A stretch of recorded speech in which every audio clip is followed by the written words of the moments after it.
አንድ ሰው ይሞታል፣ ይቀበራል ወይም ይሰናበታል። ታሪኩ በዚህ ያበቃል። ነገር ግን ከሞተ ከወራት በኋላ በሌላ አካል በሌላ መንደር ተወልዶ እኔ አልሞትኩም ገዳዮቼንም አውቃቸዋለሁ ብሎ ቢመጣስ? ይህ ተረት ወይም የፊልም ስክሪፕት አይደለም።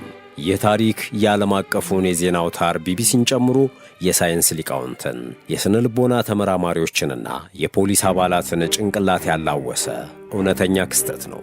የ4 ዓመቱ ሕፃን ቲቱ ሲንግ የቀደመ ሕይወቱን ሙሉ በሙሉ በማስታወስ የቀደመ ሚስቱንና ልጆቹን በመፈለግና ከሁሉም በላይ ደግሞ የራሱን ገዳይ ለፖሊስ አሳልፎ በመስጠት ዓለምን ያነጋገረበት አስደናቂ ታሪክ። 3-year-old boy began saying things no one expected from a child. Not fantasies, but memories. Memories of being a grown man, running a business, having a family, and dying from a gunshot to the head.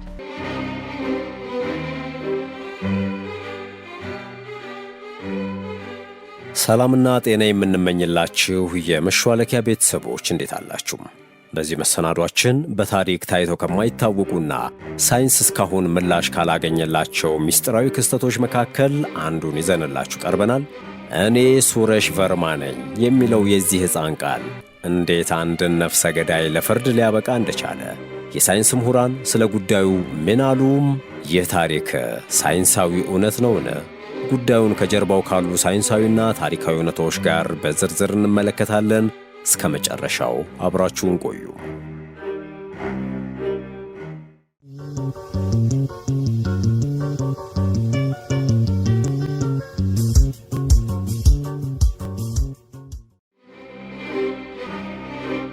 ግዙፏ ህንድ እንደ ስፋቷና ከቢሊዮን እንደላቀው የሕዝብ ብዛቷ የገዘፉና የበዙ አነጋጋሪ ክስተቶችን ለቀሪው ዓለም የምታሰራጭ ጉደኛ አህጉር አከል አገር ናት። አንዴ ሳይበላ 60 ዓመት የሞላው መነኩሴ ትለናለች። ሌላ ጊዜ ደግሞ በእቶን እሳት ላይ የሚረማመደው ዮጊስት ስትል ታነጋግረናለች።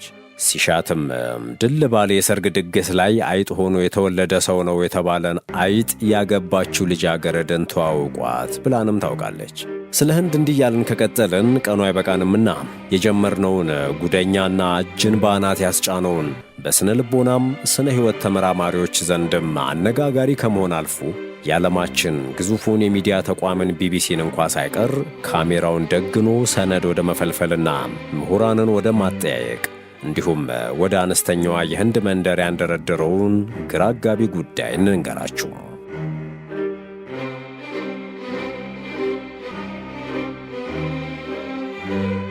ታሪኩ የሚጀምረው በፈረንጆቹ አቆጣጠር ወርሃ ታኅሳስ 1983 በህንድ ውስጥ ባድ በሚባለው አነስተኛ መንደር ውስጥ ነው። በዚህች መንደር ውስጥ ወላጆቹ ቲቱ ብለው የሰየሙት ሕፃን ተወለደ። መጀመሪያ ላይ ሁሉም ነገር መደበኛ ይመስል ነበር። ነገር ግን ቲቱ ማውራት እንደጀመረ አጠቃላይ ባህሪው ከማንኛውም ሕፃን የተለየ ሆነ።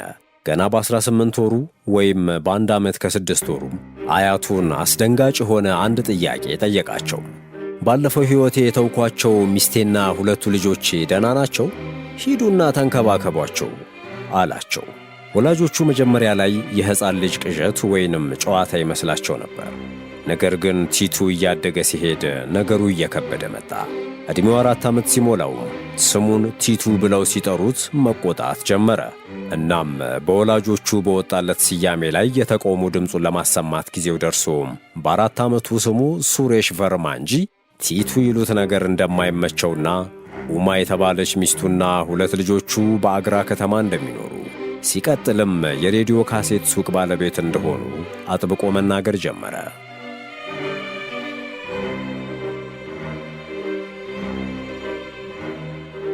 እያደገ ሲሄድ ጉዱ ያላለቀበት ቲቱም ስለ ቤተሰቡ የአኗኗር ዘይቤ የሚያቀርባቸው ቅሬታዎችም አነጋጋሪ መሆናቸው አልቀረም። ለምሳሌ የአሁኗ እናቱን አለባበስና የቤተሰቡን መጠነኛ ኑሮ በመተቸት ለወላጆቹ የሚያበሳጭ ሁነትም ፈጥሮ ነበር ተብሏል። ምክንያቱም ደግሞ ባለፈው ሕይወቱ ነበረኝ ከሚለው ትልቅ ቤትና በአግራ ሳዳር በተባለ የገበያ ስፍራ ውስጥ ሱቅ እንዳለው የቅንጦት ሕይወትም ሲመራ እንደነበር በጥልቅ በማመኑ ሲሆን የአሁኑ ወላጆቹና ቤተሰቦቹ ግን ከነዚህ ሁኔታዎች በጣም የራቁ ስለነበሩ ነው ተብሎ ተደምድሟል። አገር ምድሩ ምን ጉድ ነው እያለ በሕፃኑ እንግዳ ንግግርና ሁኔታ ሲነጋገር ቢውልም ጉድና ጅራት ወደ ኋላ ነው እንዲሉ መላ ቤተሰቡንና ወላጆቹን እሱ ብቻ ያውቀዋል ወደ ተባለና አግራ ወደሚገኘው ቤቱ እንዲወስዱት መማፀን ቀጠለ። በዚህም ሳያበቃ ወላጆቹን የሰው ልጅ በማሳደግ ገንዘባችሁን አታባክኑ በሚል አቋም በመጽናት እንደ እውነተኛ ወላጆቹ አድርጎ እንደማይቆጥራቸው ነገራቸው። እነሱ የገዛ ልጃችን ከዳን አሉ። መላው ቤተሰብ ልጁ ሱሬሽ ብሎ እንዲጠራው አጥብቆ ከመጠየቁ አልፎ ያለማቋረጥ ወደ ትውልድ መንደሬ ሚስቴና ልጆቼ እናት አባቴ ወዳሉበት አግራ ወደምትሰኘዋ ከተማ ውሰዱኝ እያለ ነዘነዛቸው። በኋላ ነው ይህ ሕፃን ዳግም የተወለደ መሆኑንና ባለፈው ሕይወቱ በሁለት ሰዎች በጥይት ስለመገደሉ የተናገረው። ምን እንደደረሰበትም በትክክል እያንዳንዷን ክስተት አስታውሷል። በኋላ በተደረጉ ምርመራዎችም ተረጋግጧል ሲሉ ብዙዎች ጽፈውለታል።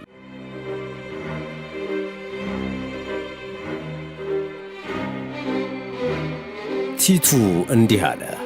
አንድ ቀን ማታ በመኪናዬ ወደ ቤቴ ተመለስኩ። ባለቤቴ በሩን እንድትከፍትልኝ የመኪናዬን ክላክስ እያሰማሁ እያለ ሁለት ሰዎች በጨለማ ውስጥ ወደ እኔ እየሮጡ መጡ። አንደኛው ሽጉጥ አወጣና ጭንቅላቴ ላይ ተኮሰብኝ። አገራ በሚገኘው ቤቴ ደጃፍ ላይ ተደፍቼ ሞትኩ። ከዚህም አልፎ ገዳዩ ማን እንደሆነ ተናገረ። የተኮሰብኝ ሰው ሴዲክ ጆሃዲን የሚባል ነጋዴ ነው አለ። የቲቱ ታላቅ ወንድም ይሄ ነገር እውነት ይሁን ውሸት ለማረጋገጥ ወሰነ። ወደ አግራ ከተማ ተጓዘ።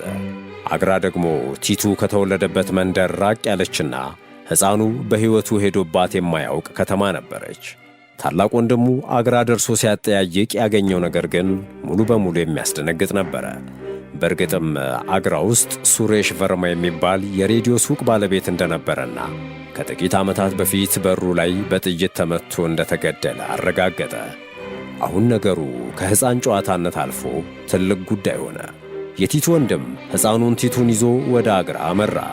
ነገር ግን ወንድምየው ሕፃኑን ለመፈተን ፈለገ። የታክሲ ሹፌሩን ሱሬሽ የሬዲዮ ሱቅ ጋር ስትደርስ ሳታቆም እለፍ ብሎ ምስጢራዊ ትዕዛዝ ሰጠው። ታክሲው የሱሬሽን ሱቅ አልፎ ሊሄድ ሲል ታዲያ የ4 ዓመቱ ሕፃን ቲቱ በድንገት ጮኸ። ቁም ቁም! ሱቄ እዚህ ጋ ነው፣ አልፈው እየሄድክ እኮ ነው ብሎ ሹፌሩን አስቆመው። በቦታው የነበሩት ሰዎች በሙሉ ደነገጡም። ቲቱ ወደ ሱቁ ገባ። የሱሬሽ ባለቤት የነበረችውን ኡማ ቨርማን አገኛት። ኡማ መጀመሪያ ላይ ሕፃኑን ማመን አልቻለችም። እንዴት ይሄ ሕፃን የእኔ የሞተው ባሌ ሊሆን ይችላል አለች። ነገር ግን ሕፃኑ ቲቱም ከኡማ ጋር ብቻቸውን የነበሩትን ግላዊ ምስጢሮች መናገር ጀመረ። ታስታውሻለሽ? አንድ ቀን ትልቅ የከረሜላ እሽግ ሰጥቼሽ ወደ ሽርሽር ሄደን ፎቶ ተነስተን አልነበረም አላት።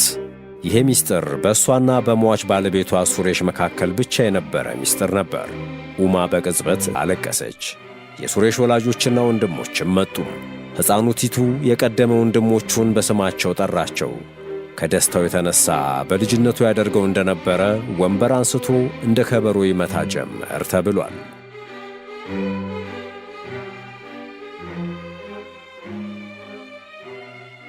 ይህ ዜና በመላው ህንድ ተሰራጨ። በመጨረሻም የዴሊ ዩኒቨርሲቲ ፕሮፌሰሮችና የቨርጂኒያ ዩኒቨርሲቲ የሥነ ልቦና ተመራማሪ የሆኑት ዶክተር አንቶኒያ ሚልስ ጉዳዩን ለማጥናት ወደ አግራ መጡ። ተመራማሪዎቹ በቲቱ ላይ አካላዊ ምርመራ ሲያደርጉ ያገኙት ነገር ሳይንስን ግራ የሚያጋባ ነበር። ሟቹ ሱሬሽ በጥይት የተመታው በጭንቅላቱ ግራ ጎኑ ነበረ። ጥይቱ ገብቶ በቀኝ በኩል በስቶ ወጥቷል። ተመራማሪዎቹ የሕፃኑን ቲቱ ጭንቅላት ሲመረምሩ በቲቱ የራስ ቅል በቀኝና በግራ በኩል ተፈጥሯዊ የጠባሳ ምልክቶች አገኙ። የሚያስገርመው ደግሞ ጥይት ከገባበት ይልቅ የሚወጣበት ቀዳዳ ትልቅ እንደሚሆነው ሁሉ በቲቱ ጭንቅላት በቀኝ በኩል ያለው ጠባሳ በግራ በኩል ካለው ይልቅ በትልቅነቱ ኮከብ መሰል ቅርጽ ያለው ነበር። በተጨማሪም የቲቱ ምስክርነት የፖሊስን መዝገብ እንደገና አነቃቃው። ፖሊስ ቲቱ ስሙን የጠራውን ሲዴክ ጆሃዲን የተባለውን ነጋዴ በቁጥጥር ሥር አውሎ ሲመረምረው ሰውየው በሱሬሽ ግድያ ላይ እጁ እንዳለበትና ወንጀሉን መፈጸሙን አመነ። እንደ አውሮፓውያን አቆጣጠር በ1990 የብሪታንያው ቢቢሲን በታዋቂው 40 ሚኒትስ ፕሮግራሙ ላይ ስለ ቲቱ ሲንግ ዘገባ አቀረበ። ታሪኩ በሪኢንካርኔሽን ኢንተርናሽናል መጽሔት ላይም ሰፊ ሽፋን አገኘ።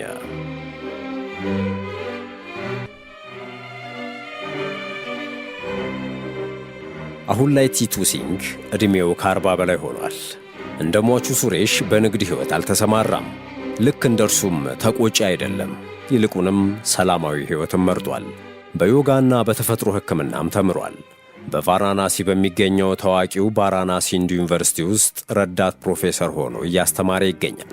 የቲቱ ሲንግ ታሪክ በህንድ ውስጥ በጣም ታዋቂ ከሆኑና ስለ ዳግም ውልደት ከሚሰጡ ምስክርነቶች አንዱ ነው። ሕፃኑ ቲቱ ሲንግ በግድያ የሞተው ሱሬሽ ቨርማ፣ ባለቤቱ ኡማ ቨርማና የአግራ ከተማ በእርግጥም በሕይወት የነበሩና ያሉ መሆናቸው ለታሪኩ ትክክለኛነት እንደ መከራከሪያ ይቀርባል። በተጨማሪም እንደ አውሮፓውያን አቆጣጠር በ1990 ቢቢሲ ስለ ቲቱ ሲንግ መዘገቡና የቨርጂኒያ ዩኒቨርሲቲ ተመራማሪዎች በተለይም ዶክተር አንቶኒያ ሚልስ ወደ ህንድ በመሄድ ጉዳዩን ማጥናታቸው ታሪኩ እውነተኛ ነው የሚሉ አካላት የሚያነሱት ሌላው ነጥብ ነው። ሆኖም ታሪኩን አጠራጣሪ የሚያደርጉ መከራከሪያዎችና የሳይንስ ማለትም የምሁራን አስተያየቶች በተቃራኒው የሚቆሙ ናቸው። ምንም እንኳን ታሪኩ በወቅቱ ትልቅ አነጋጋሪ ቢሆንም ሳይንቲስቶችና የሥነ ልቦና ተመራማሪዎች ታሪኩ እውነተኛ የዳግም ውልደት ማሳያ ነው መባሉን አይቀበሉትም። ለዚህም ከሚያቀርቧቸው ምክንያቶች መካከል ሕፃኑ ቲቱ መረጃዎቹን ያገኘው ከቀደመው ሕይወቱ ሳይሆን በቤተሰቦቹ ወይም በአካባቢው ሰዎች ንግግር፣ ወሬና ወላጆቹ ሳያውቁት በሰማቸው መረጃዎች ሊሆን እንደሚችል በመገመት ነው። በስነ ልቦና ይህ ክሪፕቶ አምኔዥያ ወይም አንድ ልጅ የሰማውን መረጃ ከአእምሮ አውጥቶ እንደ ራሱ ትዝታ አድርጎ ማሰብ እንደሆነ ይጠቅሳሉ። ሌላኛው ምሁራኑ የሚያነሱት ነጥብ ደግሞ በህንድ ወይም በሂንዱይዝም እምነት የዳግም ውልደት እምነት እጅግ ጎላ በመሆኑ ሕፃናት የሚያወሩትን ሕልም ወይንም ቅዠት ቤተሰቦቻቸው ከቀደመ ሕይወት ጋር የማያያዝና ልጃችን ዳግም የተወለደ ነው ብለው የማመን ዝንባሌ አላቸው የሚለው ነው። በተጨማሪም በታሪኩ ላይ ቲቱ ገዳዩን ጠቁሞ አስያዘ ቢባልም በሕግ በኩል አንድን ሰው በወንጀል ለመቅጣት ሕፃኑ የቀድሞ ሕይወት ትዝታ ተናገር የሚለው እንደ ምስክርነት ሊቀርብ እንደማይችልና ገዳዩ የተያዘው በፖሊስ መደበኛ የምርመራ መንገድ እንጂ በቲቱ ጥቆማ ብቻ አይደለም በማለት ይሞግታሉ።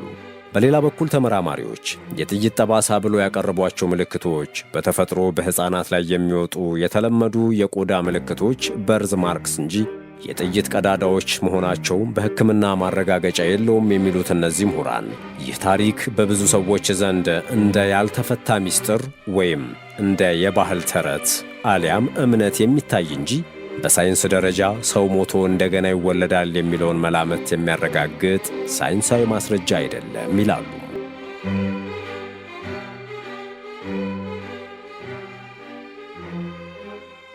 ውድ የቻናላችን ቤተሰቦች የቲቱ ሲንግ ታሪክ እንዲህ በሁለት የተለያዩ ጎራዎች ተቃራኒ ሐሳቦች እንዲፋተጉ አድርጓል። እናንተስ ምን ታስባላችሁ? ነፍስ ከሞት በኋላ ዳግም ትወለዳለች ወይንስ ይህ ሌላ ያልተፈታ የተፈጥሮ ሚስጥር ነው? ወይንስ ምሁራኑ እንዳሉት ባህላዊ ተረት አሊያም እምነት ይሆን? የእናንተ ሐሳብስ ምንድን ነው? አስተያየታችሁን በኮመንት መስጫው ላይ ጻፉልን። ቪዲዮን ከወደዳችሁት ላይክ እንድታደርጉ እንዲሁም ለቻናሉ አዲስ የሆናችሁ ደግሞ ሰብስክራይብ ማድረግን እያስታወስን በዚሁ ተሰናበትን። ሰናይ ጊዜ በያላችሁበት።